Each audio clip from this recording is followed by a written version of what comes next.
Hello guys! This is for Earth Signs, Virgo, Capricorn, and Taurus. Welcome dito sa aking channel, Kapalaran 888. So tingnan natin ang 72 hours message para sa inyo. Ano bang message ang para sa inyo? Earth Signs. Pathway 35/8.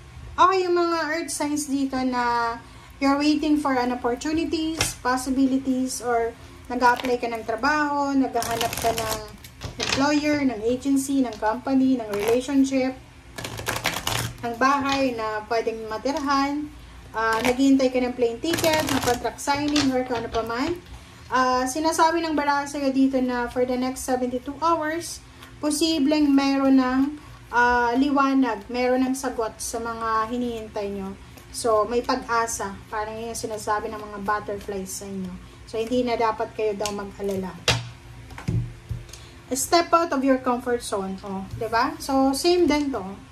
Atong dalawang to, magkapareho sila ng energy, ng sagot. Sinasabi ng baraha dito na full moon in Gemini, the answers you need are coming. Kung ano man daw tong sagot, confirmation na hinahanap mo, hinihintay mo, ay parating na. Diba? Tingnan mo. Kita mo ba?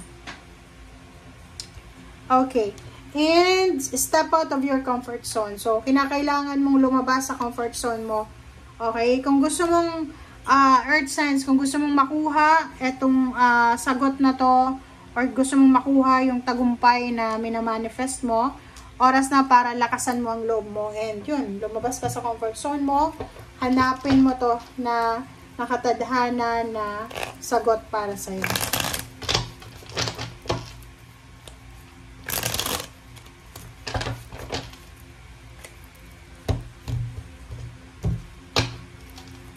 Alright, first card natin is Judgment.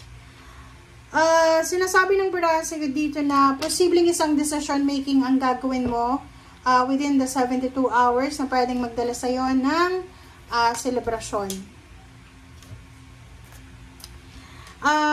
Sinasabi ng baraha sa'yo dito na maybe there's someone na naghihintay ng pera galing sa'yo. Pwedeng may nangungutang sa'yo or pwedeng ikaw naghihintay ka ng padala.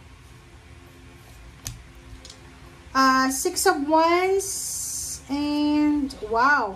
Sinasabi ng baraha sa'yo dito na you need to protect your success. You need to protect your job, your relationship, your career, lahat na dignity, lahat ng kailangan proteksyonan ay proteksyonan mo daw. Dito naman sinasabi ng baraha na pwedeng kung single ka naman na Earth Signs, pwedeng may mag-alok sa'yo ng kasal, may mag-alok sa'yo ng friendship, collaboration, or partnership sa trabaho. Yung iba naman ay pwedeng may mag-alok sa'yo ng trabaho or kontrata, or kung ano pa man siya. Sinasabi ng baraha sa'yo dito na mag-iingat tayo sa paghawak ng pera. Huwag tayong magpadalos-dalos sa mga expenses natin. Like for example, maging maingat ka sa paghawak ng salapi mo. Okay. Nakikita ko sa inyo dito na sobrang busy yung iba sa inyo dito, na parang wala kayong oras para sa asawa nyo, sa boyfriend, girlfriend, sa magulang, sa kapatid, sa anak. And there's a relationship here. Merong relationship na posibleng magsisimula. Pwedeng may mag-ex na magkabalikan, posibleng mag-asawa na pwedeng magkabalikan sila, or mga magkakapamilya na pwedeng mag-reconcile. Kaso lang, meron ka ditong temptation. Ang temptation mo dito is yung fear, yung parang natatakot ka. Hindi ko alam kung bakit, but meron kang takot na nararamdaman or mararamdaman. Hindi ko alam kung bakit ka natatakot.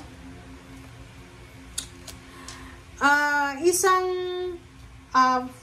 parang family stability and balance na hindi pa nangyayari, mangyayari pa lang ang darating sa buhay mo. So, for example, isang unexpected na wedding proposal, wedding preparation, about news about wedding, parang ganon, or pwedeng pregnancy, or kano pa man. So, comment down below if ano yung masasabi nyo.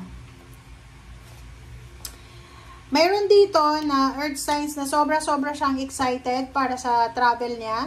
Maybe they are traveling abroad with the family, or maybe they're traveling international or local for vacation or for work. Nakikita ko sir dito na yung direksyon na tinatahak mo ngayon ay siguradong-sigurado ka na.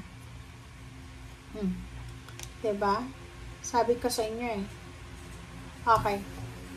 So, dito naman sa King of Swords, sinasabi ng baraha sa'yo na as much as possible, kung gustong may makipagbalikan sa'yo, wag mo nang balikan. You need to move forward na daw. Sa trabaho, nakikita ko sa'yo dito na pwedeng yun. May iba sa inyo dyan, earth signs na babalik kayo sa dati nyong trabaho. Babalik kayo sa dating company nyo, sa dating agency, or sa dating lugar na pinagtatrabahuan nyo. Yung iba sa inyo dito, merong magbabago. Pwedeng halimbawa, posibleng madagdagan yung sweldo mo, or posibleng mabawasan. Parang ganun. Meron ditong nag-iipon ng pera para sa pagbili ng sasakyan, pagbili ng plane ticket, paglilipat ng bahay, pagpapatayo ng bahay. So, parang yun yung mga purpose nyo. Pagbabakasyon, parang ganon.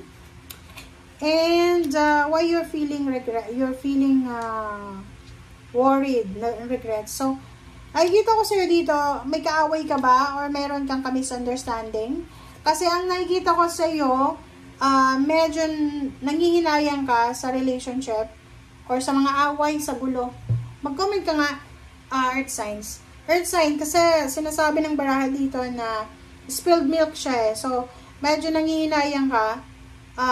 Hindi ka masyadong makapag-relax siguro because maybe nag-away kayo ng karelasyon mo, ng parents mo, ng siblings, or someone na parang hindi ka makaget over.